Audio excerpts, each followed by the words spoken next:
Pelosi on the House GOP blocking Ukraine aid, they've greatly diminished America's reputation in the world. Wow, that is so funny. Let's go ahead and roll this video clip. Por favor, Mr. Hansen. But it's about Donald Trump allowing Mike Johnson to bring it to the floor.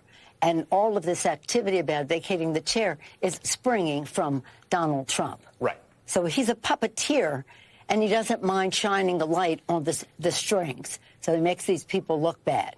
But why is it that he is so pro-Putin? I keep saying all roads lead to Putin when it comes to Trump. But this is deadly serious in the lives of the people who have lost their lives in the weeks and months that we have just delayed all of this. And in terms of our reputation in the world, it is greatly diminished by what is happening in the House of Representatives. Okay, I'm going to say something, and every once in a while, this a thought comes to mind, and I'm like, Carl, that is brilliant. You know, I'm being facetious here, but this thought did come to mind, and I want you to catch this. So I'm going to say it a couple of times. Are you ready?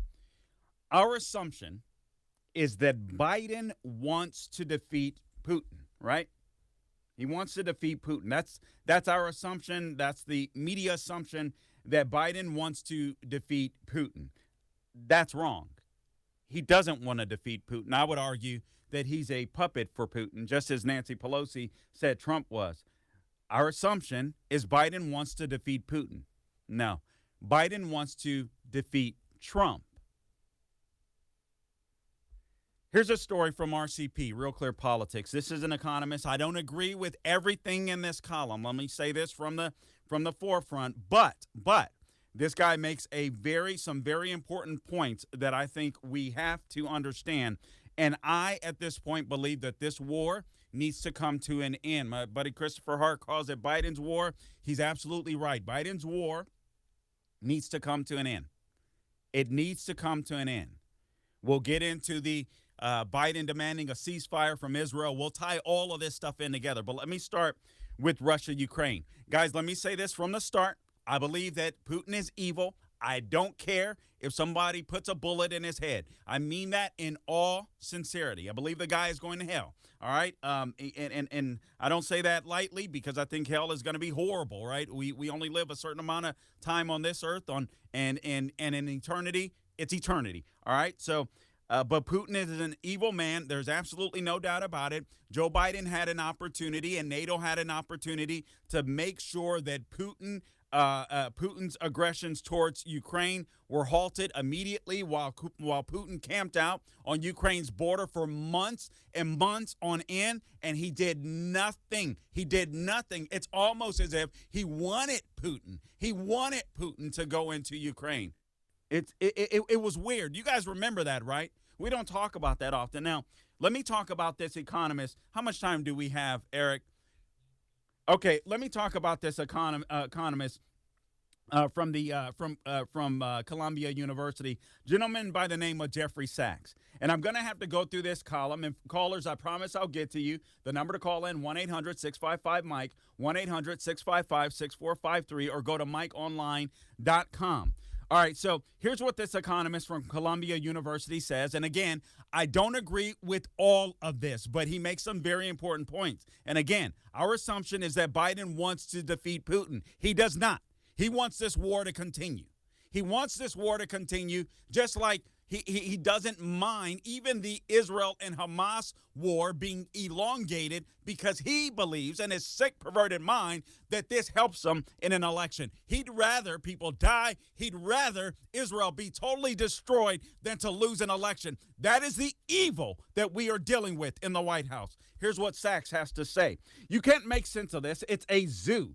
If I am just hearing now, the plan is to illegally seize Russian assets. Well, kiss goodbye to America's role, listen to this, in the international monetary system. I'd never even thought about that. There are limits to what you can do.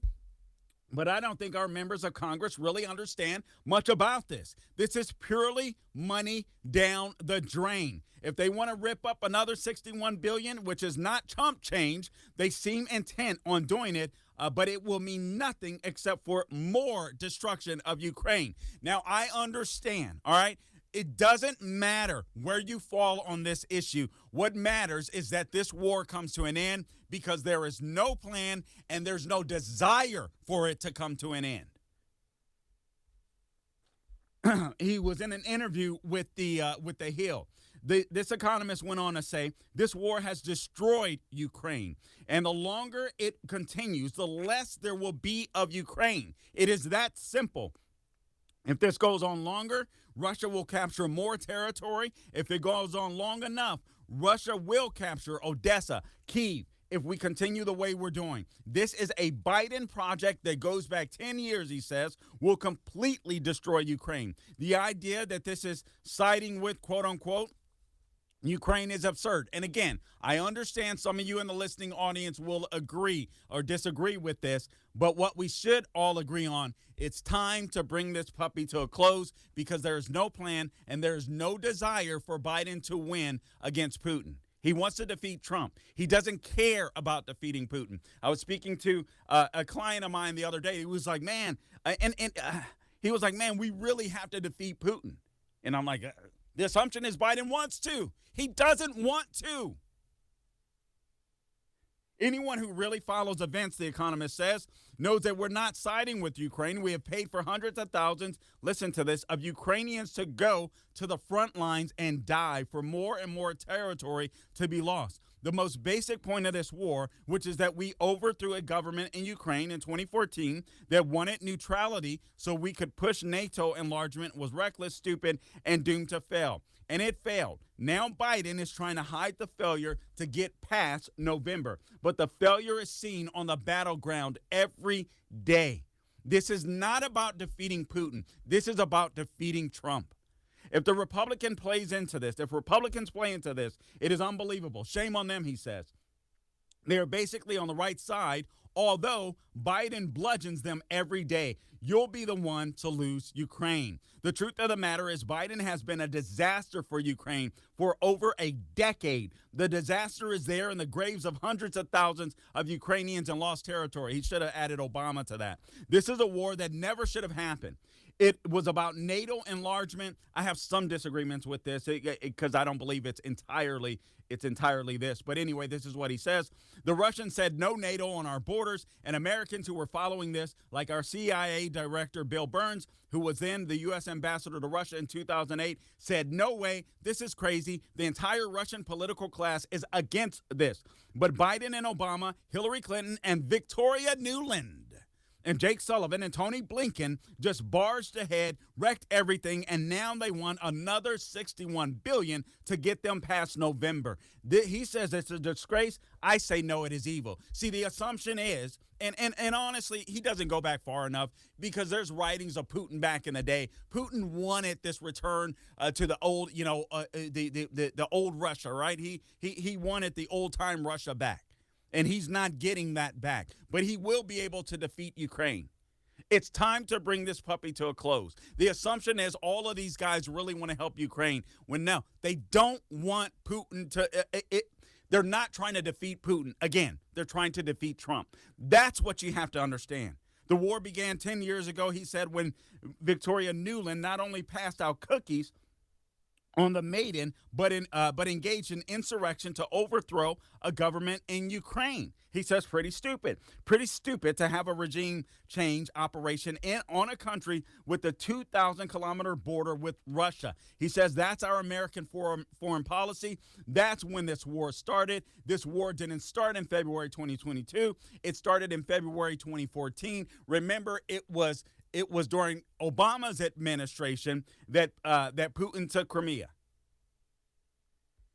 And he says it started with Nuland, Blinken, Sullivan, and Biden, the same characters. The fighting went on for 10 years, and then in December 2021, Putin said, and listen, I don't believe this to be entirely true, but it still is part of the story. Look, stop the NATO enlargement, and we can avoid an escalation, quote unquote. He says, I talked to the White House at that point, and he says, they said, no, we don't stop anything. They just thought they had all the cards. We're going to cut them out of the SWIFT banking system. We're going to bring their economy to its knees. It was a bunch of nonsense by ignorant people, he says. And so Putin escalated. He didn't start the war. He escalated the war. Annoyed within basically a week, Zelensky said, okay, we can be neutral. And guys, remember this. I really think that Biden wanted Zelensky assassinated. I really believe they thought Zelensky was going to be assassinated. Regardless of how you feel about Zelensky, I believe that at some point Zelensky said, these fools don't care if I'm assassinated. They don't care if I killed. So I'm going to milk this puppy for all it's worth. That's what I believe Zelensky is doing.